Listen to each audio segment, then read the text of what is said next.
Hey, it's Aaron from AaronOnAutos.com, and today we're sitting in a 2020 BMW M340i. So this is the BMW 3 Series in the M packaging. It's a wonderful car. I have to be careful how I say certain things though, because this is one of those vehicles that you can activate the infotainment. For this function, I need a connection to a Bluetooth device. Just like Mobile that. devices. So I'm going to have to be careful how I reference the car, because that's going to happen. Wonderful little car, feels really good. Price tag starts at about $56,000, works its way up in this particular model with pretty much all the trimmings. Every add-on you can name is in this at about, I think it's 68. So you're seeing the Monroney right now. Pay attention to those fuel economy numbers, because in the real world, you'll get better highway mileage by almost 2, but you'll get worse city mileage than what it lists. So it kind of evens out. You end up with about the same when you combine them, if you do a 50-50 combination, and that's exactly how you drive. I never go with combined ratings, because combined ratings are usually BS. They are based on a very, very specific driving mix, and almost nobody drives that mix. But regardless, just know that on the freeway, you're going to get a little better than what it says. On the surface streets around, 40 miles an hour and under, you're not going to get that number for the city. You're going to get slightly less. And that's because it's a punchy engine. It's not because it's not capable of that number. It's because nobody who is sane is capable of driving to get that number. This car really wants to fly, and it's a lot of fun. So, M Series. Anyway, let's just get right to it. I'm going to do the interior here, the usual kind of walkthrough. So, if you've seen some BMWs that I've done before, you'll recognize most everything you see in here.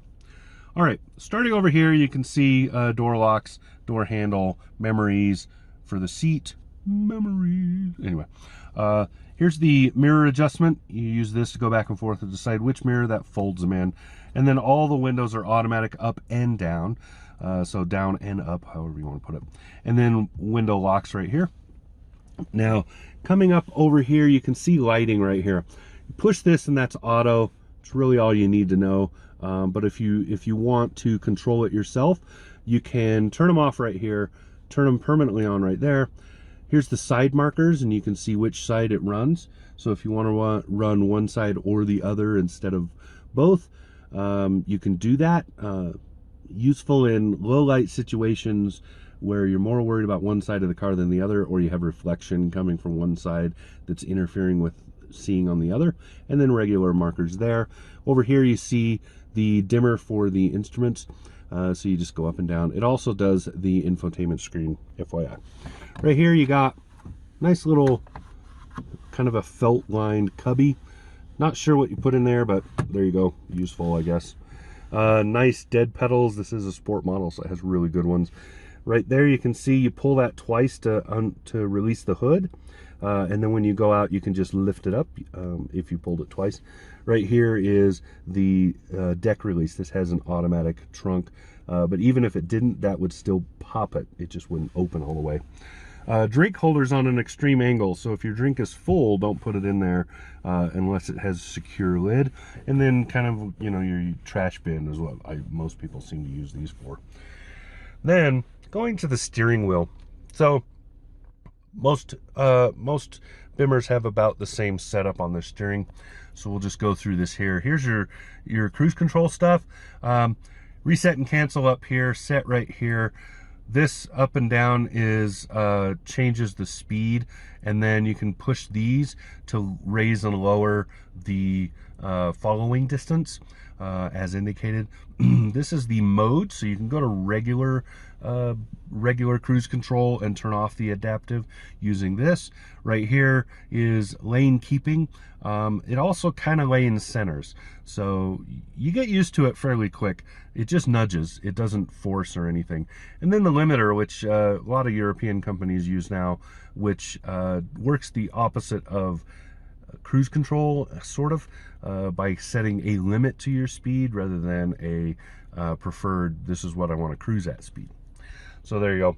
And then over here, you have all your infotainment stuff. So you can see volume control is here.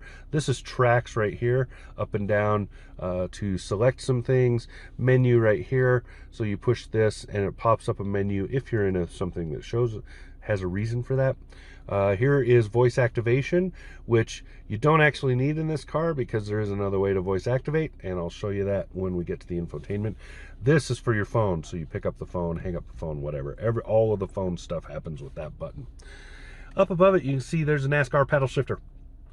It's not actually a NASCAR thing, but it's fun to say that. Anyway, first of the paddle shifters, the other one's on the other side. Over here, you can see you have windshield washer wipers. So gist of it is you pull it towards you, it squirts the windows and wipes them off, right? You can see it's on auto. If I turn off the auto, going down 1 point, that goes away, right? You can see what those settings are according to where this is. So if I pop it down, I get 1 wipe, and then low and high, and auto, low and high right there. This actually controls both how aggressive the rain sensing for the auto is and how fast that low setting is. So there you go. Over on this one, you got signal turns going up and down. You got your automatic high beams right here, and it does not light up, but you get an indicator up there when you have it on. So where does that indicator go? I just saw it. Anyway, trust me on it. There is an indicator when that happens. Here is your BC, which stands for some sort of computer control thing, whatever, but it's anyway, there's that, and then here is the brights going back and forth. So push it forward, pull it back. So pull it back is temporary, push it forward, it stays on. And then this will, so if I do that and I turn on the brights, which I don't think are on because I don't think the lights are on. Anyway, so eventually I'm either gonna do that or I'm gonna give up on it, and I'm not sure which because I'm kind of stubborn. All right, anyway, there's that. Now, instrument cluster. So this has a beautiful, beautiful display. Look at this all digital, beautiful display. Now, my camera is showing glare, but in the real world, I don't see glare, right? So I have yet to see any real glare on this. You see a little bit of reflection occasionally, but not often at all. And so the glare that you're seeing is not what you're visually going to see when you're way back here. You see how the glare goes away? So just FYI, it's a beautiful screen. I really like digital screens because, again, they generally do not have glare because they can control the lighting entirely. Over here, you can see the fuel right there. This speedometer is, you can change it. It shows it in the middle, shows it around the edge. You can change it to Canuck miles per hour or whatever you want. This stuff down here really doesn't change. So this is the current location. And then you can change what's in here, and you can show things like what's playing on infotainment, stuff like that. Over here is how much fuel is left in estimate for mileage, time, and whatnots. So your gear is shown over here by the tachometer. So here's a tachometer. Gear is shown right here. You can see I'm in park. If I go into drive, it'll say that I'm in drive. If I put it in manual, now you can see I'm in sport mode automatically. And then I can manually shift the gears. See that? Pretty cool. And then it goes back to park. This, where it says comfort, that's actually the drive mode. So if I change the drive mode, I can put it in sport. I can put it in eco and adaptive, which is a pretty good setting because it kind of just predicts what it wants, what it thinks you're doing, and adapts accordingly. Sport mode is just fun, so I've been using sport mode a lot. And then over here is engine heat, and that indicates the parking brake is on, because I always set a parking brake when I'm parked. Habit. Okay. Now, notice there is no push button start. That's because it's not located right there. Now, let's get into this infotainment. This is a beautiful screen. Look at the size of this. This is the upgrade screen. I don't remember the size. I think it's 10.25, so 10 1/4 inches. I could be wrong on that, but I'll double check it. And if I'm wrong, I'll change it across the bottom. There is a slightly smaller screen that's also here, and then navigation is a standalone upgrade, I believe. Well, it might be part of a package, but I think it's standalone. That's basically the package. So navigation is not necessarily included, but otherwise, this is what you got. So you can see I've got the liquid metal right here. This is kind of like the home screen that we're looking at. So it is a touch screen when the car is stopped. So you can just touch it to change things, or you can use the command dial right here. I'll show you some more of that later. And over here you can see kind of the hard menus for whatever you're looking at. And that's kind of it. Now, one thing you can do is you can talk to it, which I really like. Now, it's a little bit limited in what it can do, but it's capable of doing most things that you want to do while you're on the fly. So I can say, hey, BMW, what time is it? Hello. What can I help you with? What time is it? It is 10:27 a.m. See, how cool is that?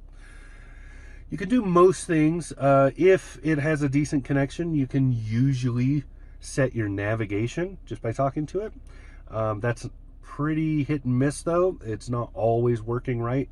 A handful of things you can do with this. If your phone is connected, you can, because it needs the data connection, you can do navigation using your phone. So you can just ask for a location, or say you're looking for Target or Walmart or whatever you're looking for. I don't know, you're in a BMW. Do you shop at those places? Where do you shop when you own a BMW? I have no idea. Anyway, so that's how that works.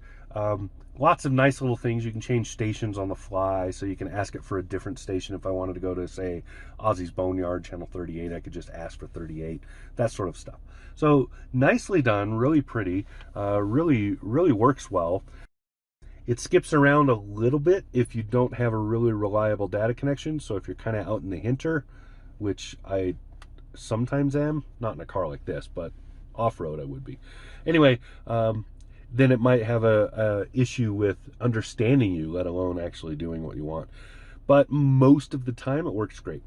Now down here you can see you got Duke's lights. Right here you can see you got the radar sets. Over here you got a bunch of climate control stuff. So top of these beautiful looking vents, you see these dials and just the way it looks. These are really good looking vents. You got bun warmers right here. Here's your defrosts. This is the auto, just for the auto climate. It is dual zone, so you can see a temperature setting on either side. Turn it off by just holding this down. This you can change how you want to do it. If you want to run it manually, both sides separate, pretty cool. Recirc and so on, you get the idea. Down here is music control, so you can see you change the stereo mode, like where it's coming from, or the band right here. Here's the volume. You can push it to mute it, volume like that. You can also just use the gestures, like run your fingers, things like that.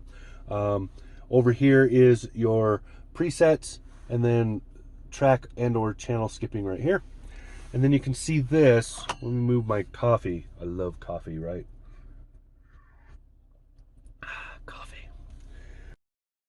So you can see this. There's a wireless charger right here. Beautiful charging pad, and most everything fits in there.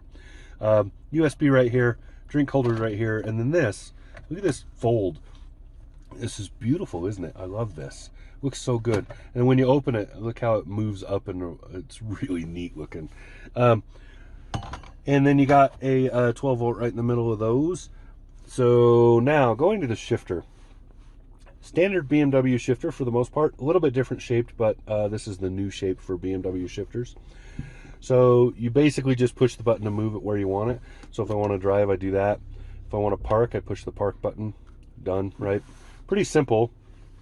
Up here are traction control, cameras, parking system, radars, and then self park. So you can push this and it will show you the cameras, and then you can, let me see. I did that wrong, but I had two different buttons, right?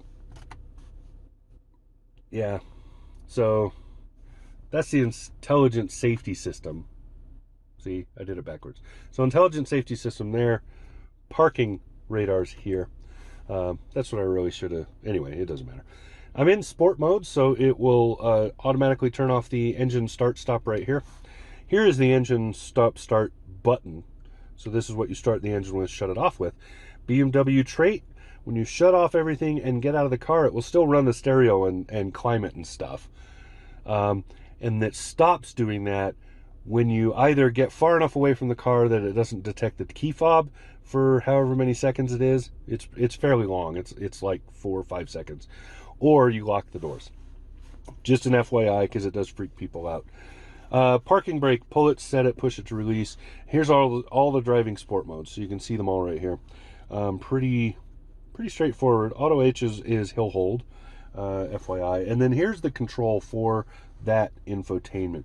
So it's like all the BMWs. You can move it back and forth. You can twist it. You can push it up and down to select.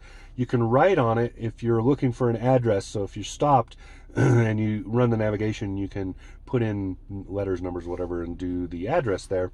And then you can see the fast buttons for getting to things right there. Back right here, option right here. Option is a good one to know because when you get to a menu, you can use this to go into submenus or change options on things. Useful to know. You have to experiment to learn what to do with it. Now, let's look here. This is the center armrest. It's pretty. Unlike most BMWs, it opens up straight. It does not do the shuttle bay door thing. And then it's pretty shallow because there is a drive shaft. And then you see a USB-C right in there. So that's the center armrest. Useful enough for the size of the car. And then the seating right here. So you just look at how it feels. Great bolsters in this.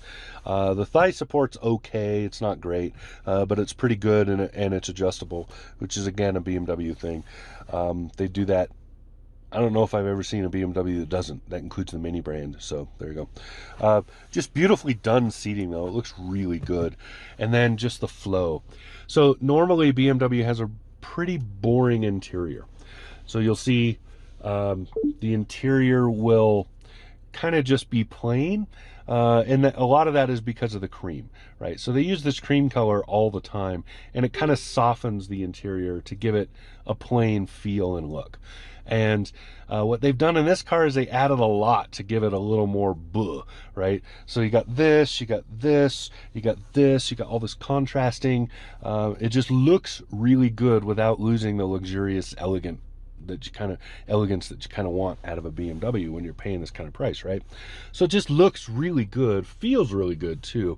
And then you can see this kind of cants away that way before that little nudge at the end, kind of cants that way, which opens up a little bit of space, makes it feel a little more spacious. Just a nice touch. This has a head-up display too, by the way. Now in the back seats are a really good size. Kind of surprised at how good they are. The 3 Series is a fairly small car, but you got a lot of space in those back seats. I have this front seat adjusted to me, and I can sit right behind it and still have knee room left. So that's beautiful because I'm 6'3". I'm not a short dude, and it's great to have that amount of room. Trunk is pretty good too. Decent amount of trunk space. Show you that. Just a nicely set up car. Wonderful car.